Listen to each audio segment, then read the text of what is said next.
नमस्ते दोस्तों, आज के इस क्लास में हम लोग आरपीएफ कांस्टेबल 2025 के एग्ज़ाम में पूछे हुए बेहतरीन सवालों को करने वाले हैं। जो अभी आपका मार्च में एग्ज़ाम हुआ है उसके प्रश्न यहाँ पर लेकर आए हैं। ये सारे के सारे प्रश्न आपके महत्वपूर्ण हैं, इनको सॉल्व करना ज़रूरी है ताकि आप अंदाज़ा लगा पाएँ कि आगे आने वाले रेलवे के एग्ज़ाम जैसे आरआरबी, एनटीपीसी और ग्रुप डी के एग्ज़ाम में किस तरीके से प्रश्न पूछे जाएंगे। पहला जो सवाल दिया है बहुत बेहतरीन सवाल है, एसआई का सवाल है, सिंपल इंटरेस्ट का। देखिए, दो बैंक ए और बी क्रमशः 3.5% और 6% वार्षिक दर पर ऋण देते हैं, यानी कि ब्याज देते हैं। ठीक है, फिर यहाँ पर कह रहा है डेविड प्रत्येक बैंक से 3,60,000 रुपये की राशि उधार लेता है। 3 वर्ष बाद डेविड द्वारा दोनों बैंकों को भुगतान की गई साधारण ब्याज की राशियों का धनात्मक अंतर निकालना है दोस्तों। ठीक है, ब्याज का अंतर देखना है। अब आप सबसे पहले यहाँ पर देखिए, क्या यहाँ पर दोनों बैंकों से लिए गए धनराशि में कोई अंतर है क्या? नहीं है, क्योंकि प्रत्येक बैंक से 3,60,000 रुपये की राशि ली जा रही है ऋण के तौर पर, यानी कि यहाँ पर उधार। ठीक है, फिर यहाँ पर क्या इनके वर्ष में कमी है? नहीं, टाइम में कोई कमी नहीं है। दोनों बैंकों में भी 3-3 साल का यहाँ पर देखा जा रहा है, 3 वर्ष बाद, है ना, दोनों बैंकों से। सिर्फ अंतर इसमें है कि भाई रेट में, है ना। तो हमारे पास जो अंतर आएगा वो सिर्फ किस में आएगा? रेट में अंतर आएगा, बाकी सारी चीज़ें बराबर रहेंगी। तो बस देख लीजिए यहाँ पर जो साधारण ब्याज में, सिंपल इंटरेस्ट में जो अंतर होगा वो कितना हो जाएगा। मूलधन कितने का है यहाँ पर? भाई PRT/100 होता है, आप सभी जानते हैं। P का मतलब मूलधन यानी प्रिंसिपल कितना है? 3,60,000 के बराबर। ठीक है, 3-4 इंटू R रेट। अब रेट यहाँ पर एक का नहीं रखेंगे, दोनों का डिफरेंस रखेंगे, क्योंकि हमें अंतर बोला गया है। तो डिफरेंस ले लीजिए, 6% और 3.5%। 6% में 3.5% घटाएंगे, 2.5% आ जाएगा, यानी कि 2.5 और परसेंट का मतलब यहाँ पर 100। ठीक है, तो PR हो गया इंटू T का मतलब टाइम यहाँ पर 3 साल का है, तो ये हो गया आपका T। ठीक है, अब सीधे सीधे इसको सॉल्व करना है हमें। इसको सॉल्व करेंगे तो 2 जीरो से ये 2 जीरो कट गया, 1 पॉइंट हटाएंगे तो नीचे 10 आएगा और 10 से 1 जीरो ये भी कट जाएगा। अब इसको सीधे सीधे मल्टीप्लाई कर लीजिए, कितना आ जाएगा यहाँ पर देखिएगा, यहाँ पर आ जाएगा, ये तो 360 हुआ, है ना। ये या फिर ऐसे कर लीजिए ना, 3 का यहाँ मल्टीप्लाई करिए तो 36 दूना 72 और 3 छक्के 18 जीरो हो गया। 3 छक्के 18 का 8 हासिल 1, 3 3 9 1 10, मतलब कि 108। और मल्टीप्लाई यहाँ पर 25 है, हम लोग मल्टीप्लाई कर लेंगे, कितना होगा?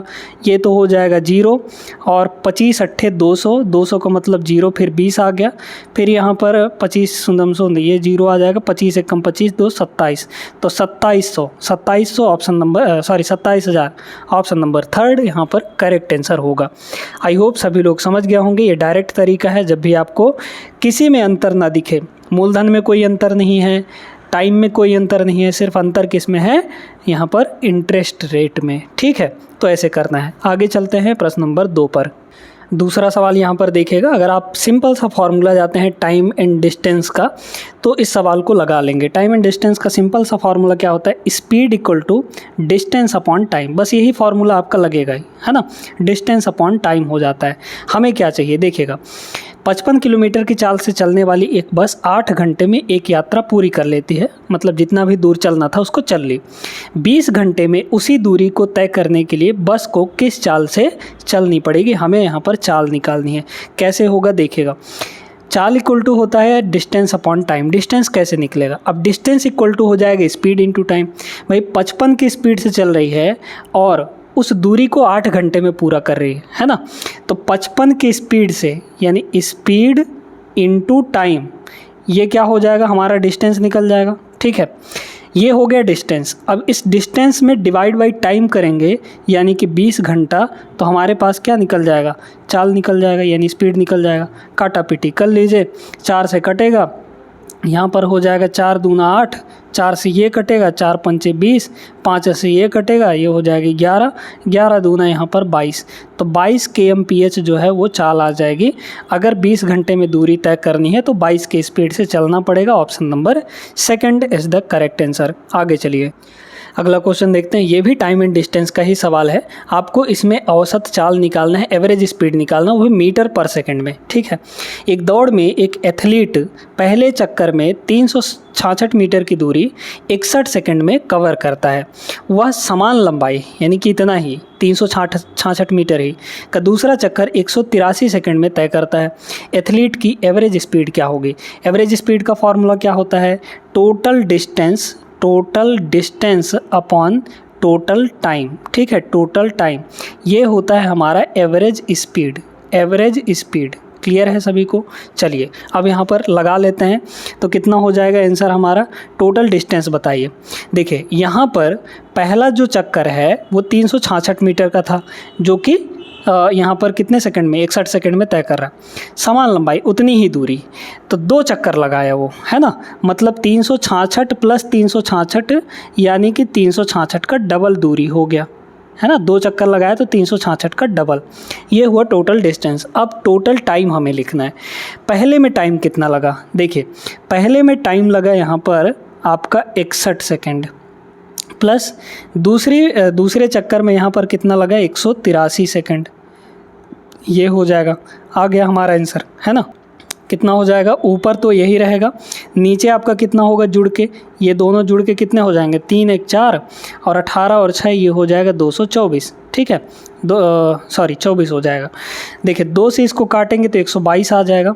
ये हो गया 122 और 122 का जस्ट 3 गुना ये है हमारा 366। कट गया 3 बार में, तो ऑप्शन नंबर सी यहाँ पर करेक्ट हो जाएगा। 3 सेकंड आ जाएगा, 3 मीटर पर सेकंड।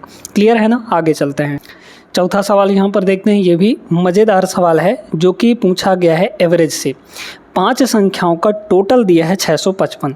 पहले 2 संख्याओं का एवरेज 76 है और तीसरी संख्या 110 है, तो बाकी के 2 संख्याओं का एवरेज क्या होगा? बहुत सिंपल सा प्रश्न है। यहाँ पर टोटल 5 संख्याएं हैं दोस्तों। 1 2 3 4 और 5 संख्याएं हैं। तीसरा संख्या आपको दिया गया है, तीसरा संख्या कितना है? 110 के बराबर है, ये वाला। इन दोनों का जो एवरेज है, अब आप जानते हैं कि जो एवरेज होता है, एवरेज वो क्या होता है? सम अपॉन नंबर। ठीक है, सम ऑफ डाटा, जितने भी डाटा दिए हैं उनका sum divide by number of data, यही ना होता है। तो अगर हम यहाँ से सम देखें, टोटल देखें सम, तो कितना हो जाएगा? एवरेज इनटू नंबर, है ना, यानी कितने हुए हैं। तो देखिए कह रहा है 2 संख्याओं का एवरेज 76 है, तो इन 2 संख्याओं का एवरेज तो 76 हो गया। ठीक है, हमें टोटल निकालना है, तो 2 संख्याएं हैं तो 2 से मल्टीप्लाई कर दीजिए। तो 76 दूना कितना हो जाएगा? 6 दूना 12 और 7 दूना 14, मतलब 152। ठीक है, 152 हो गया। तो पहले 2 का टोटल 152 है, तीसरा संख्या 110 दिया गया है, हमें सबका टोटल 655 दिया है। तो इस 655 में से इन तीनों संख्याओं का टोटल घटा दीजिए। तो कितना घटा देंगे हम लोग? 155 प्लस 110, इनको घटाइए। 155 और 110 कितना हो जाएगा? 262 हो जाएगा। तो इस 262 को घटा दीजिए, तो कितना आ जाएगा यहाँ पर? ये हो गया 3 और 5 में से 6 गया, मतलब 15 में से 6 गया, 9 हो जाएगा, है ना। 9 6 15। ठीक है, 5 में से 2 गया, यहाँ पर 3, 393। इन 2 का जो टोटल है वो कितना आ गया? 393 आ गया। 393 को हम लोग नंबर से डिवाइड कर देंगे, क्योंकि 2 ही नंबर है। नंबर से डिवाइड करेंगे तो हमारा आ जाएगा यहाँ पर एवरेज। हमें क्या पूछा था? बाकी के 2 का एवरेज पूछा था, निकाल लीजिए। अब चूँकि देखिए लास्ट में हमारा क्या है यहाँ पर? 3 है ना, मतलब ऑड नंबर है, तो ये पॉइंट तो आएगा। कितना आ जाएगा? देखिए 2 1 कम 2, ठीक है, फिर बचा 1 तो 19 हो गया, 2 9 18, फिर बचा 1 तो यहाँ पर 13 हो गया, 2 छक्के 12, मतलब 196.5 आ जाएगा। कहाँ है? ऑप्शन नंबर सी में, ये करेक्ट हो जाएगा। आगे चलते हैं। चलिए देखते हैं यहाँ पे 5वां सवाल। बहुत अच्छा प्रश्न है ये, घातांक और करणी का सवाल है, घातांक का एक्चुअली सवाल है। इसमें क्या है? 1/7 की पावर 4 है, फिर यहाँ पर 1/9 की पावर -4 है, 1/5 की पावर -4 है। तो अब यहाँ पर आप थोड़ा सा ये समझिएगा कि भाई जैसे हमारे पास a/b है, ठीक है, बड़े ध्यान से समझना है। इसका पावर कुछ भी है, मान लीजिए m है, लेकिन जैसे ही हम इसको बदलेंगे यानी B/A करेंगे। जैसे B/A करेंगे मतलब उल्टा करेंगे, तो जैसे ही उल्टा करेंगे तो हमारे पावर का जो साइन है वो चेंज हो जाएगा।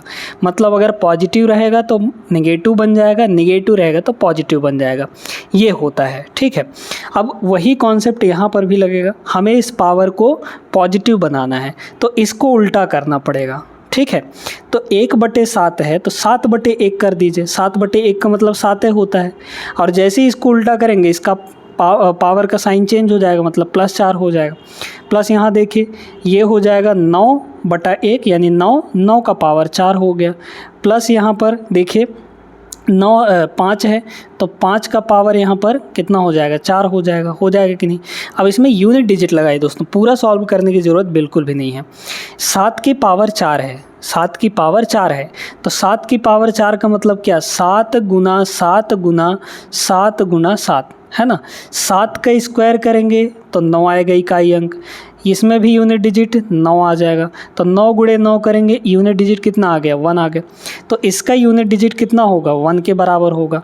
अब इसमें देखें 9 है, ठीक है 9 है तो 9 इंटू 9 करेंगे। ठीक है, फिर यहाँ पर 9 इंटू 9 करेंगे, 9 इंटू 9 है ना।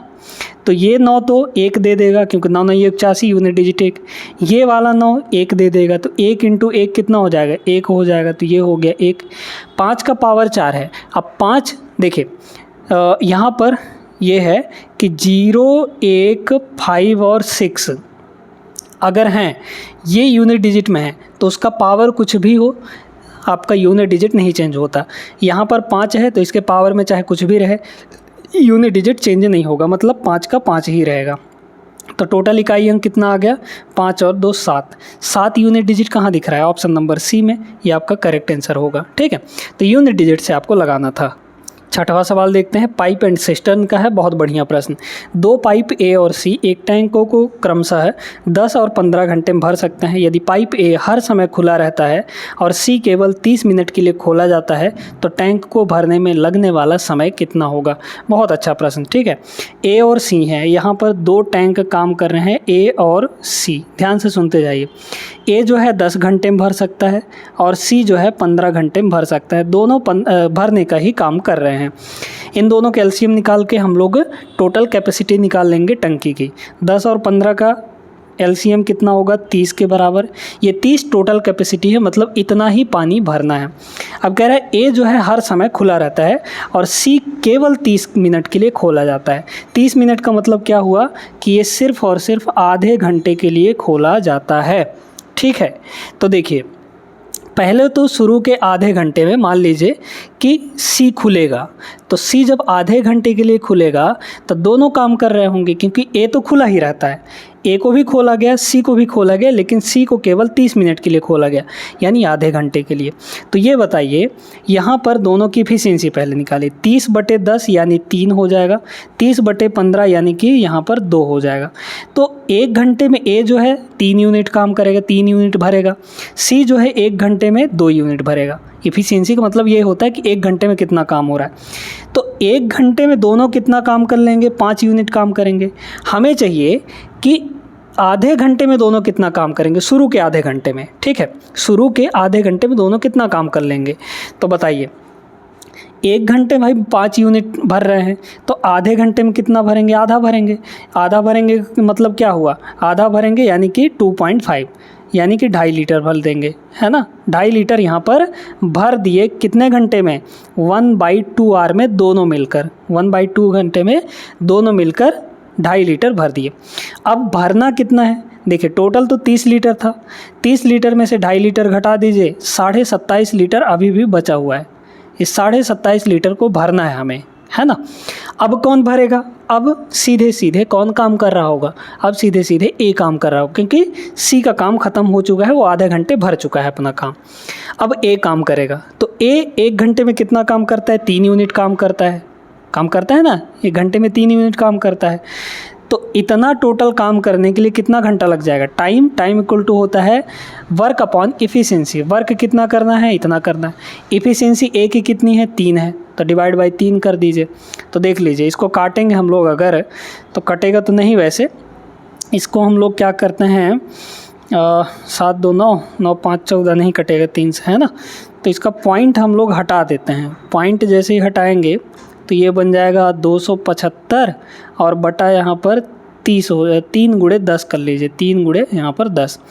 5 से काट देंगे या फिर अभी मत काटिए, ठीक है, इसको रहने दीजिए, अभी इसको अभी रहने दीजिए। तो यहाँ पर अब देखिए, ये तो ए द्वारा जो टाइम लगा था बाद में, एक आधे घंटे को छोड़कर हमें पूछा है टोटल टाइम, टैंक को भरने में टोटल टाइम। तो ए को इतना टाइम लगा बाद में, और शुरू में आधा घंटा और टाइम लगा था, है ना, दोनों आधा घंटा। तो यहाँ पर आधा घंटा और इसमें जोड़ दीजिए, तो आधा घंटा और इसमें जोड़ देंगे तो 1/2 और हो गया। देखिए इसमें 30 है ना, नीचे 30 है, तो इसमें भी 15 से मल्टीप्लाई कर दीजिए, इसमें नीचे भी 15 से मल्टीप्लाई कर देंगे। तो यहाँ भी 30, यहाँ भी 30, मतलब एलसीएम आपका आ गया 30। ये हो गया 275, 15 एकम 15, 15 और 275 जोड़ेंगे तो ये हो जाएगा 290 के बराबर, ठीक है। कट गया, है ना, 0 0 कट गया।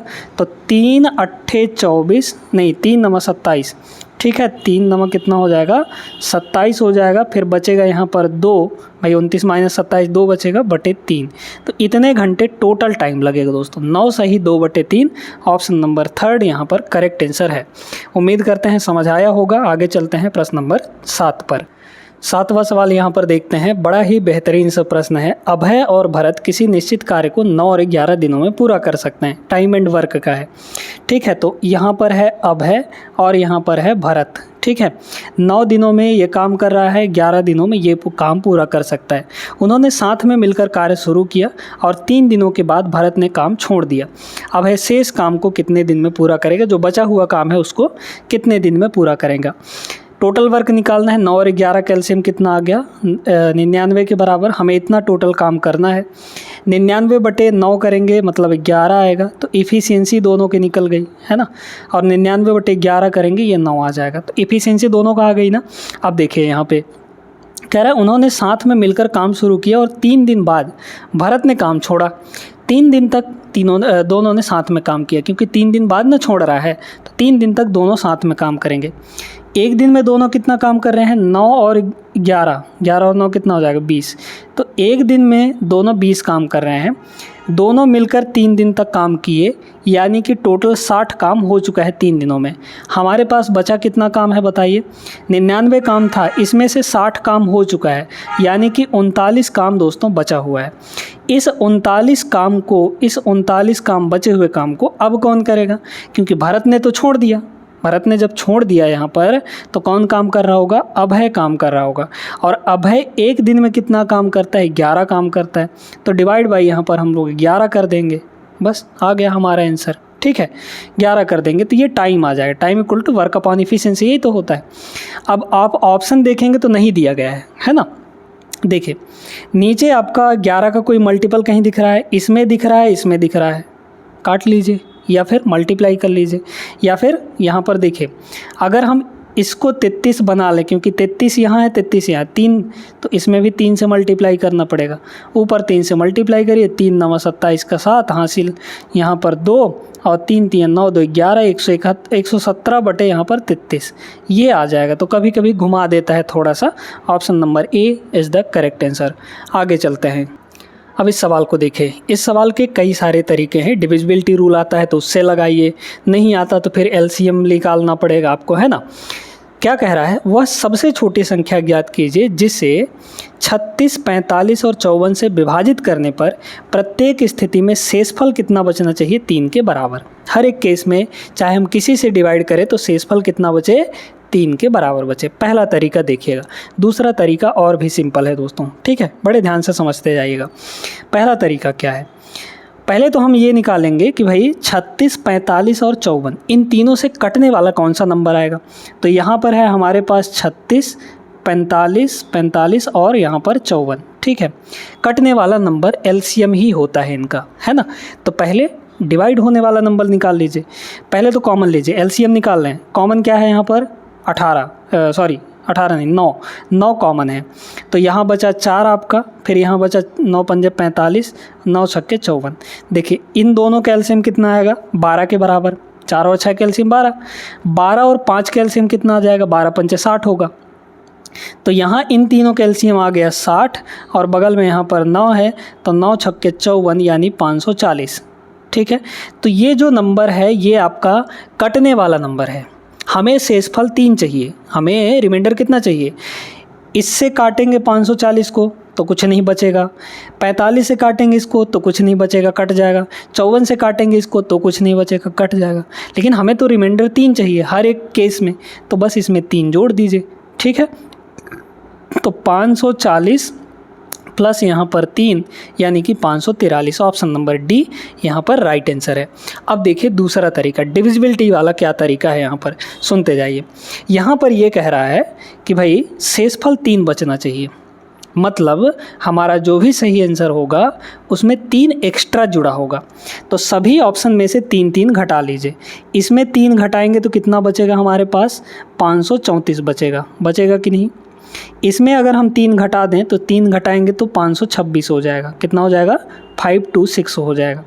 इसमें अगर 3 घटाएंगे तो 544 होगा, ठीक है, 544 हो जाएगा।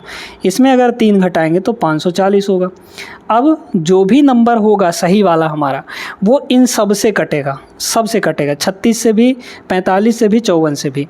अब आप ये बताइए कि यहाँ पर आप लगा लीजिए 9 का रूल, भाई 45 है, सबसे कटना चाहिए। तो 45 का मतलब क्या, 9 गुणे 5, जो संख्या 5 से भी कटेगी और 9 से भी कटेगी वही संख्या हमारी 45 से भी कटेगी। 5 से कटने वाला कौन नंबर है, क्या ये 5 से कटेगा, 5 से वही कटता है जिसके लास्ट में 0 या 5 हो। इसके लास्ट में 0 5 नहीं है, ये ऑप्शन नहीं होगा। इसके लास्ट में 0 5 नहीं है, ये ऑप्शन नहीं होगा। इसके लास्ट में 0 5 नहीं है, ये ऑप्शन नहीं होगा। इसके बचा हमारे पास 3 ऑप्शन तो रद्द हो गए हैं, मतलब उनका कोई वैलिड नहीं है। ये हमारे पास एक ही ऑप्शन बचा है, यही हमारा करेक्ट आंसर हो जाएगा, ऑप्शन नंबर 4। समझ में आया सभी को। तो दोनों तरीका हम आपको बता दिए हैं। आगे चलते हैं प्रश्न नंबर 9 पर। बड़ा सिंपल सा प्रश्न है ये। कह रहा है इसमें 55,000 था एक टीवी का मूल्य पिछले साल, इस साल यह मूल्य 42,500 है, मूल्य में प्रतिशत कमी कितनी होगी। ठीक है, देखिए पिछले साल कितना था, यहाँ पर 55,000 के बराबर। ठीक है, तो 55,000 लिख लीजिए। अभी कितना हो गया है, 42,500 हो गया है, 42,500 हो गया।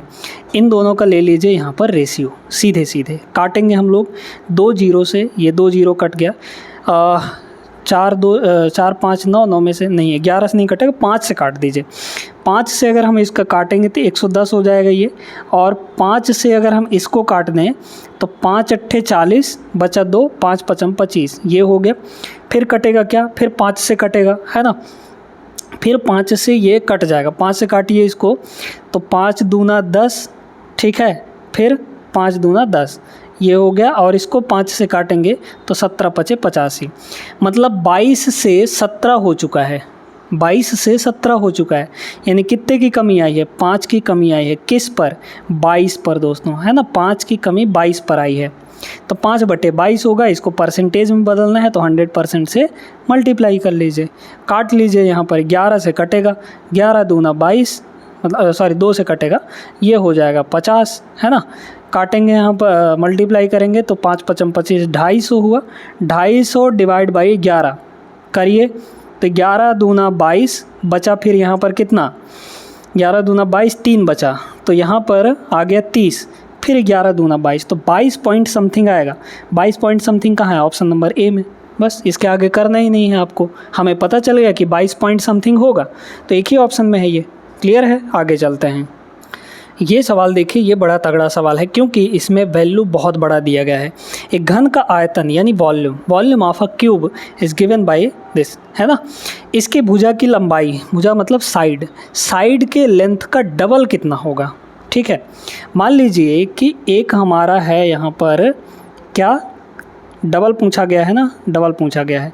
तो देखिए पहले तो हमारा वॉल्यूम इतना है, तो वॉल्यूम का मतलब साइड हमारा ए अगर है तो वॉल्यूम कितना हो जाएगा, ए क्यूब हो जाएगा। ए क्यूब इज इक्वल टू यहाँ पर दिया है 658,503, ये दिया गया है। क्लियर है। फिर यहाँ पर ए निकालना है तो ए क्यूब इधर लग जाएगा क्यूब रूट, है ना, इसका क्यूब रूट हमें चाहिए। 503 है ना, इसका क्यूब रूट हमें चाहिए और फिर इसका डबल भी हमें चाहिए यहाँ पर। अब यहाँ पर थोड़ा है मुश्किल, इसलिए इसको यूनिट डिजिट से करेंगे, ठीक है। बड़े ध्यान से समझते जाइए। ऑप्शन को पहले देखें, ये जो सारे वैल्यू दिए गए हैं ये आपके लंबाई के 2 गुने दिए गए हैं, क्योंकि हमको पूछा क्या था, लंबाई का 2 गुना पूछा था। मतलब ये भी लंबाई का 2 गुना है, ये भी लंबाई का 2 गुना है, ये भी लंबाई का 2 गुना है, ये भी लंबाई का 2 गुना है। तो पहले लंबाई देखिए, इसका आधा अगर हम लोग करेंगे तो पॉइंट कितना आ जाएगा, आधा करेंगे तो 43 आएगा, है ना। तो ये लंबाई आ गया हमारा, मतलब ए आ गया, साइड आ गया। इसका आधा करेंगे तो ये हो जाएगा 42, इसका आधा करेंगे तो 8 और 3 ये हो गया। इसका आधा अगर हम लोग करेंगे तो 2 अट्ठे 16, ठीक है। फिर बचा 1 तो 14 हो गया, 2 सत्ते 14। ये ए की वैल्यू है ना, सभी ए की वैल्यू है। तो आप इसको यहाँ पर इसको ऐसा मत करिए यहाँ पर। अब आप ए की वैल्यू सब जगह रख के देखिए, यूनिट डिजिट 3 किस में मिलेगा, क्यूब करने पर 3 कहाँ मिलेगा। यहाँ पर पहला है 3, तो यूनिट डिजिट 3 है क्योंकि ये सारी ए की वैल्यू है ना। जो सही होगा वो हमारा इसमें फिट हो जाएगा। तो यूनिट डिजिट यहाँ 3 है, तो 3 का क्यूब कितना आएगा, 3 का क्यूब इकाई अंक कितना बनाएगा 3 दिया 9, ठीक है। 9 तिया 27, मतलब इकाई अंक 7 बनाएगा। लेकिन जबकि यहाँ पर यूनिट डिजिट 3 है, पहला ऑप्शन नहीं होगा। 2 है यहाँ पर, 2 का क्यूब करिए 8 आता है, लेकिन यहाँ पर तो 3 है, ये वाला भी ऑप्शन नहीं होगा। यहाँ 3 है तो 3 का क्यूब कितना होता है, 27 मतलब यूनिट डिजिट 7, जबकि हमें 3 चाहिए, ये भी आंसर नहीं होगा। यहाँ 7 है दोस्तों, 7 का क्यूब कितना होता है, 7 गुना 7 गुना 7, इकाई अंक निकालिए, 7 सत्ते 49 और 9 गुणे 7 यानी 63, 63 का मतलब 3, यूनिट डिजिट 3 आया कि नहीं। तो ये वाला हमारा आंसर हो जाएगा, मतलब ऑप्शन नंबर 4। समझ में आया सभी को, उम्मीद करते हैं क्लियर हो गया होगा। जब ऐसे बड़े बड़े कैलकुलेशन दे तो आप उनमें जूझने से बेहतर है कि यूनिट डिजिट लगाइए दोस्तों। कभी कभी यूनिट डिजिट से बहुत जल्दी आंसर आ जाता है। अगला सवाल देखिएगा, यहाँ पर बहुत बेहतरीन सवाल है। आप यहाँ पर तो आंसर दिया ही गया है, आपको टिक किया ही गया है, क्योंकि ये हम टेक्स्ट बुक से डाउनलोड किए हैं, तो वहाँ पर आपको आंसर दिया जाता है। फिर भी आप ऐसा समझिए कि आपको इसका आंसर नहीं पता है और थोड़ा सोचिए। आपको इसमें बोला गया है निम्न में से कौन सा कथन सही नहीं है, ठीक है, सही नहीं है। इंग्लिश वाले में अलग है, यहाँ पर हिंदी वाले में अलग है। ऑप्शंस वही हैं बट उनका जो नंबरिंग है वो अलग अलग कर दिया गया, बस इतना फ़र्क है, ठीक है।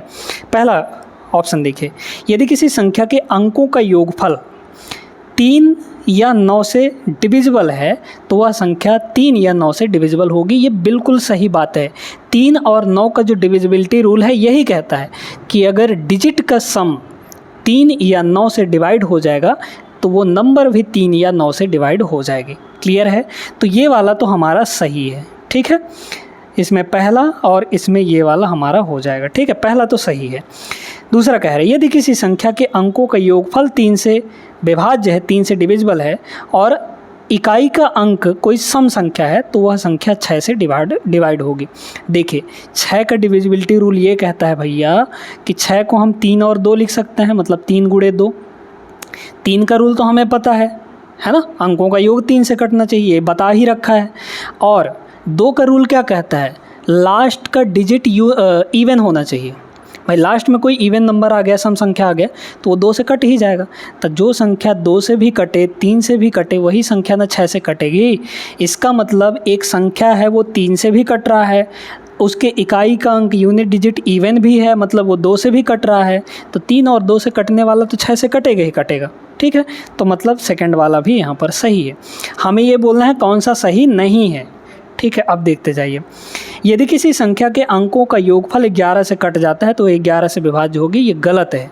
11 का रूल डिविजिबिलिटी रूल ये नहीं होता है, सिर्फ ये डिविजिबिलिटी रूल पर बेस्ड सवाल था, तो यही आपका करेक्ट आंसर हो जाएगा। मतलब इस सवाल का करेक्ट आंसर, क्योंकि जो सही नहीं है ना, तो ये वाला हो जाएगा। Option number 3 is the correct answer. अगर इंग्लिश में देखा जाए तो ये वाला होगा। क्लियर है सभी को। इसमें देखिए, यदि किसी संख्या की इकाई स्थान का अंक 5 या 0 है तो वो 5 से डिविजिबल है, ये तो सही बात है। लास्ट में 0 या 5 होगा तो 5 से डिवाइड हो जाएगा, सही बात है ना। तो जो सही नहीं है वो ये वाला है।